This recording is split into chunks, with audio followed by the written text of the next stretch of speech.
हामीले त्यहाँ जनताको नियन्त्रणमा जग्गा लिइसकेपछि हजारौं साथीहरूको जसको अधिग्रहणका नाममा जग्गा कब्जा गर्यो अमेरिकी संस्था एमसीसीले एमसीएको नाममा अधिग्रहण गरिएका व्यक्तिहरू त्यही जमिनमा उभिएर आफैले झण्डा गाडेर अब हामी हाम्रो नियन्त्रणमा राख्छौँ, एमसीसीलाई एमसीएका नाममा प्रयोग गर्न दिन्नौँ। कुनै पनि संरचना यहाँ सुरु भयो भने कि हाम्रो लास ढल्छ कि संरचना निर्माण गर्न आउनेहरू ढल्छन्। यसै त्यो 501 सदस्यीय प्रतिकार समिति गठन भएको छैन, घोषणा गर्नुभयो उहाँले। एमसीसी अन्तर्गत गठन भएको एजेन्ट संस्था जसले कार्यान्वयनको काम गर्छ त्यसलाई सोझै रिपोर्टिङ गर्ने, त्यहाँ भइरहेका गतिविधि अरू अडियो भिजुअल लगायत एलसीएफका साथीहरू पनि थिए। उहाँले खिचेर तत्कालै पठाउनु पनि भयो डेटाबाट, त्यो अमेरिकी दूतावास पनि पुग्यो, त्यो तपाईँको चाहिँ सोझै अमेरिका पनि पुग्यो, एमसीसीको चाहिँ अमेरिका स्थित कर्पोरेसनको कार्यालयमा पनि पुग्यो, त्यहाँबाट यहाँ ध्यानाकर्षण भयो। हामी यहाँबाट त्यहाँसम्म पुगुन्थ्यौँ, त्यत्रो बसमा गएर पुरै काठमाडौँदेखि बसका बस गएर अनि गरेको प्रदर्शनमा प्रशासन प्रहरीले के हेर्यो, किन नियन्त्रणमा लिन सकेन भनेर यहाँको स्थानीय प्रहरीलाई माथिबाट केन्द्र सरकारले चाहिँ अहिले एक्सन लिने भएको लिन लागेको पनि हामीले जानकारी त्यहाँका प्रहरी साथीहरू जो एमसीसीको विरुद्धमा हुनुहुन्छ उहाँहरूले जानकारी गराउनु भएको छ। र एमसीसीले यो प्राप्त गर्ने बित्तिकै अनि हिजो विज्ञप्ति जारी गर्यो। यो पहिलो कार्यक्रम मात्रै थिएन जो स्वतन्त्र राष्ट्र अभियानले उन्नत लोकतन्त्र पार्टीले सृजनात्मक रूपमा बौद्धिक विद्रोहका साथ अर्थपूर्ण हिसाबले गरेका विरोध प्रदर्शनहरूबाट अमेरिकी सत्ता, नेपालको सत्ता, इन्डो अमेरिकन प्याक्ट तर्सिएको छ, डराएको छ।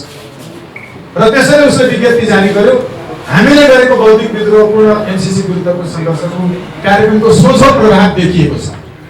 र यस पूर्व पनि हामीले अमेरिकीहरूलाई सोझै नेपाल स्थित अमेरिकी दूतावास भित्र प्रवेश गरेर त्यहाँ हाम्रो कृष्ण प्रसादज्यू, म यहाँ भएका हामी सबै साथीहरू थियौँ। हामीले उनीहरूलाई बुझायौँ कि किन तिम्रो एमसीसी खराब छ र नेपालमा किन घातक छ। हामीसँग तर्क गर्नुहोस्, कुरा गर्नुहोस्, हामीले कन्भिन्स गर्यौँ।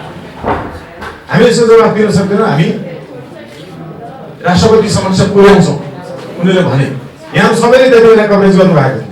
त्यसपछिको यो कार्यक्रम जुन थियो यसको अर्को प्रभाव देखियो कि उनीहरूले विज्ञप्ति जारी गरेर यो एमसीसीले होइन एमसीएले अधिग्रहण गरेको हो, कानुन बमोजिम अधिग्रहण गरेको हो भनेर उसले भन्यो। म यहाँ प्रस्तुत गर्न चाहन्छु एउटा तथ्य जो एमसीए कसरी उद्भव हुन्छ, यसको सिर्जना कसरी हुन्छ, एमसीए भनेकै एमसीसी किन हो म आग्रह गर्न चाहन्छु। आर्टिकल 3 भन्ने छ एमसीसी को, यसको दफा 3 यो इम्प्लिमेन्टेसनसँग सम्बन्धित छ। यसको 3.2 दफा छ। यसले चाहिँ गभर्नमेन्ट रिस्पोन्सिबिलिटिज भनेर लेखेको छ। यसले भन्छ the government has principal responsibility of भन्दै भन्दै आउँछ। म बीमा पढ्नुपर्ने, एमा प्रवेश गरेकोले बीमा चाहन्छु। कसरी एमसीसीले एमसीए जन्माउँछ भन्ने कुरा लेखिएको चाहिँ with the prior written consent of the MCC, the government will designate an entity to be established through a formation order issued by the Council of Ministers of Nepal as the accountable entity to implement the program and exercise and perform the government's rights and the negotiation obligations or overseas manage and everything. भन्छ यसले यो भनेको के हो भने नेपाल अमेरिकी कानुनको कुनै पनि अमेरिकामा रहेको कानुनको चाहिँ यस्ता समितिहरू गठन गर्दाखेरि त्यो गठन आदेश भन्ने शब्द जुन छ त्यो गठन आदेश अमेरिकीहरूको कानुनमा चाहिँ देखिँदैन यही शब्द प्रयोग गरेको। फर्मेसन भन्ने शब्दलाई उनीहरूले प्रयोग गरेको, फर्मेसन इस्यु भन्ने शब्द अमेरिकी कानुनमा प्रयोग भएको देखिँदैन, यो नेपालीहरूले लेखेको। अनि नेपाली तपाईको ढाँचामा यसको चाहिँ अमेरिकीहरूले ट्रान्सलेसन गरेका छन् जो मिलेको छैन उनीहरूले गर्दै आएको एक्सरसाइज हामीले गरेको अध्ययन अनुसार। म यसलाई चाहिँ स्पष्ट गर्न चाहन्छु। यो अघि मैले 3 खको जुन भने सरकारले एमसीसी को लिखित रूपमा पूर्व स्वीकृति लिई परियोजना तथा परियोजनाका क्रियाकलापहरूको कार्यान्वयनको व्यवस्था गर्ने, स्रोतको परिचालन, विनियोजन इत्यादि भनेर मैले अघि सर्व भनेको थिएँ। कमा धेरै छन्। गर्न गठन आदेशद्वारा एउटा निकाय स्थापना गर्नेछ। सो निकायलाई यसमा एमसीसी नेपाल एमसीए नेपाल भनी सम्बोधन गरिनेछ। यो एमसीए नेपाल कसरी जन्मिन्छ भन्ने कुरो चाहिँ धारा 3 को हले भन्यो। यदि बुझ्न सकिँदैन, जानिँदैन, बुझ्न नजान्ने, क्षमता नराख्ने, अध्ययन नगर्नेहरूका लागि भ्रममा पार्नलाई एमसीए नेपालले हिजो चाहिँ यो एमसीसीले अधिग्रहण गरेको होइन, यो एमसीएले गरेको हो भनेर भन्यो। अहिले यसैले अब के गर्न खोज्यो भने नेपालको संसदमा कुनै पनि प्रस्ताव नल्याई, नेपालको सरकारले कति पनि चासो नराखे पनि सोझै एमसीसी कार्यान्वयन गर्नका लागि एमसीए सँग मात्रै सम्पर्कमा रहेर एमसीसीले काम गर्ने यो षड्यन्त्रपूर्वक यसरी आएको हो। त्यसैले अहिले जे जति भएको छ एमसीए भने पनि एमसीसीले अधिग्रहणको नाममा कब्जा गरेको।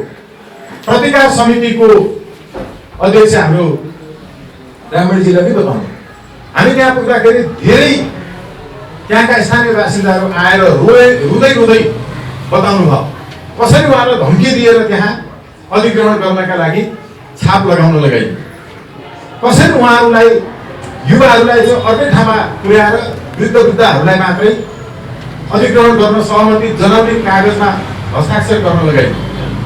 यो सबै हामीले सार्वजनिक गरिसकेका छौँ, यहाँले पनि हेरिसक्नु भएको छ।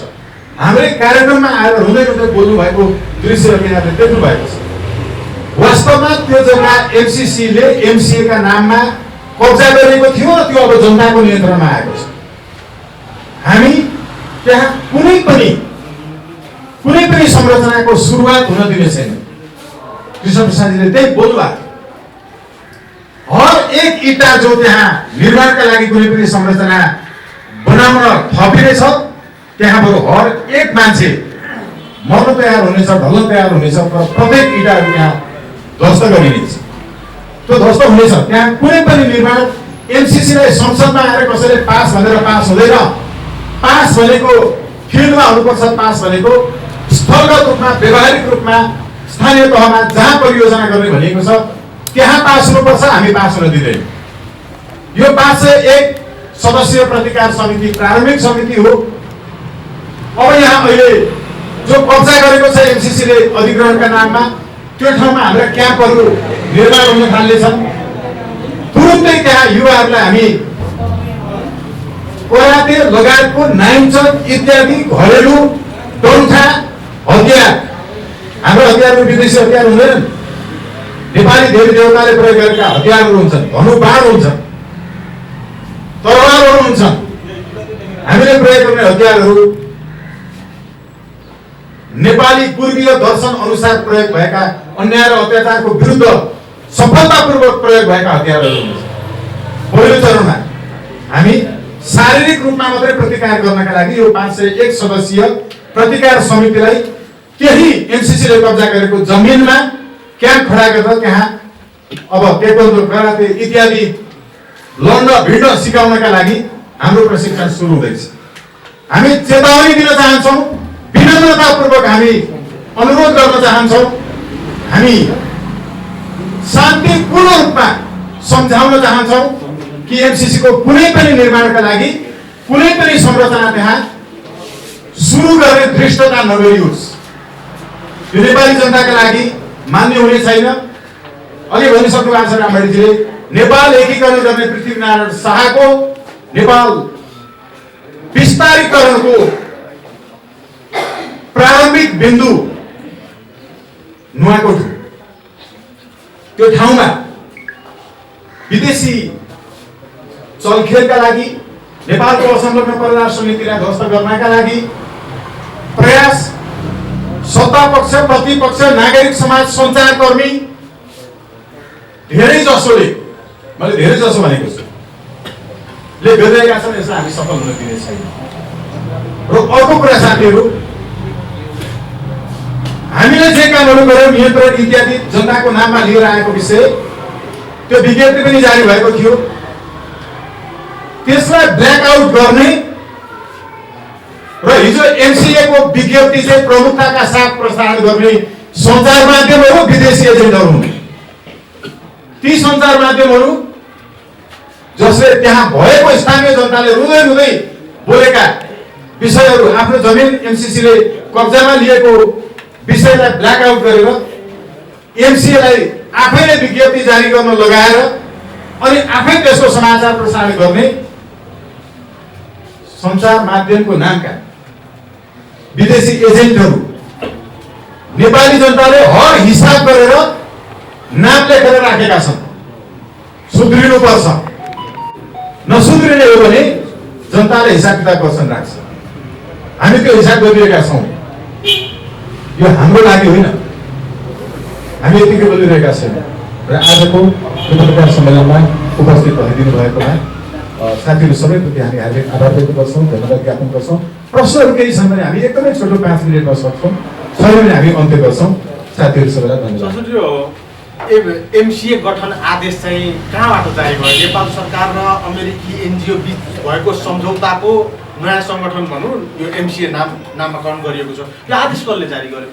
एमसीए चाहिँ कसरी भयो भने 2075 सालको वैशाख 5 गते 2075 साल वैशाख 5 गते नेपाल राजपत्रको खण्ड 68 संख्या 2 मा प्रकाशित भयो। 75 सालको मैले अघि बताए वैशाख 5 गते नेपाल राजपत्र जो गजेट भन्छ इङ्ग्लिसमा सरकारका आधिकारिक सूचनाहरू जहाँ प्रकाशित भएपछि त्यो कानुन सरह लागू हुन्छ। यसमा प्रकाशित भयो, यो नेपाल सरकारले गर्यो। यसलाई चाहिँ के भनियो भने मिलेनियम च्यालेन्ज अकाउन्ट नेपाल विकास समिति। यिनीहरूले एमसीए भन्छन्, यसको खास पुरा नाम एमसीए पनि होइन, यसको पुरा नाम मिलेनियम च्यालेन्ज अकाउन्ट। यति त एमसीए भयो। त्यसपछि मिलेनियम च्यालेन्ज अकाउन्ट नेपाल विकास समिति गठन आदेश 2074 यो 74 मा सुरु भयो, तर प्रकाशित चाहिँ 75 को वैशाख 5 मा भयो। यो कसरी भयो भने सुरुमै गएर नेपाली अनुहारका विदेशी एजेन्ट नेपालका मन्त्री भन्ने विदेशी भागहरूले गएर अमेरिकनहरूसँग त्यो अहिलेको पनि मन्त्री बनिरहेको एकजना कार्की थर्का मान्छेले अमेरिकामा पहिलो पटक हस्ताक्षर गरेर आइसकेपछि यसको प्रक्रिया सुरु भएको थियो र उनले त्यसैमा पहिलो पटक नै एउटा यस्तो गठन आदेशद्वारा समिति गठन गरिनेछ। त्यो समितिले सबै काम गर्छ। एमसीसी को विरोध मान्छेले गरिरहन्छन्, एमसीएले गरेको काममा विरोध गर्न पर्ने जस्तो देखिँदैन। त्यो नेपालकै कानुन बमोजिम चाहिँ राजपत्रमा सूचना प्रकाशित गरेर हुन्छ अनि हाम्रो विरोध गर्न एमसीसी को विरोध गर्न मान्छेलाई अल्मल्याइरहने काम चाहिँ एमसीएले गर्ने भनेर त्यति बेला यो अघि मैले जुन प्रस्तुत गरेँ एमसीसी को दफा 3 को 1 को ख मा व्यवस्था गरियो र त्यहीँनेरि नै एमसीए नेपाल चाहिँ यसरी गठन गर्ने भनेर चाहिँ उल्लेख गरिएको छ। म साथीहरूलाई यो पनि प्रस्तुत गर्छु, कृपया जरुरी हुन सक्छ। यो मैले अहिले जो प्रस्तुत गरेँ नि यो यहाँ यो छ एमसीए भनेको मैले देखाएको 2075 को वैशाख 5 को नेपाल राजपत्र जसले एमसीए अहिले यसरी भित्रभित्रै काम गरिरहने मान्छेले विरोध चाहिँ एमसीसी को गरिरहने तर एमसीए अहिले यसरी विज्ञप्ति जारी गरे जस्तो गर्दै जाने झुक्याउँदै जाने र नेपालीहरूलाई नेपाललाई नेपालको भूमिलाई नेपालको अस्मितालाई कब्जा गर्ने दिशामा अघि बढाउने षड्यन्त्र त्यति बेलादेखि भएको। यहाँले यो एमसीए कसरी सुरु भयो भन्ने विषयमा सायद मैले प्रश्न गरेँ। त्यसो भएको हुनाले एमसीएले निकालेको यो जो विज्ञप्ति छ एमसीसी को एजेन्ट एमसीए सँग सम्बद्ध कुनै पनि कर्मचारी यसका एजेन्टहरू योसँग सम्बन्धित भविष्यमा पनि जागिर खान खोज्ने लगायत पूर्ण रूपमा सावधानीपूर्वक सचेततापूर्वक आफ्नो माता पिता र छोराछोरीको भविष्य सम्झेर आफूलाई पनि बचाएर अब हिँड्न जरुरी छ। किनकि हामी तस्बिरमा कात्रो बाँधेर निस्किसकेका छौँ। हामीलाई मर्न पनि डर छैन र नेपाल आमालाई बचाउनका लागि हामीले केही गर्दा कसैलाई केही भयो भने त्यसको जिम्मेवारी त्यो केही गर्न आउनेले नै जसरी लिनुपर्छ उसले लिने कुरा हो। यसैले हामी एमसिए को खोलमा रहेका अमेरिकन एजेन्टहरू, त्यहाँका कर्मचारी, यो विज्ञप्ति जारी गर्ने लगायतलाई गम्भीरतापूर्वक यो अहिले हामीले प्रस्तुत गरेको प्रमाणहरू देखाउन चाहन्छौँ।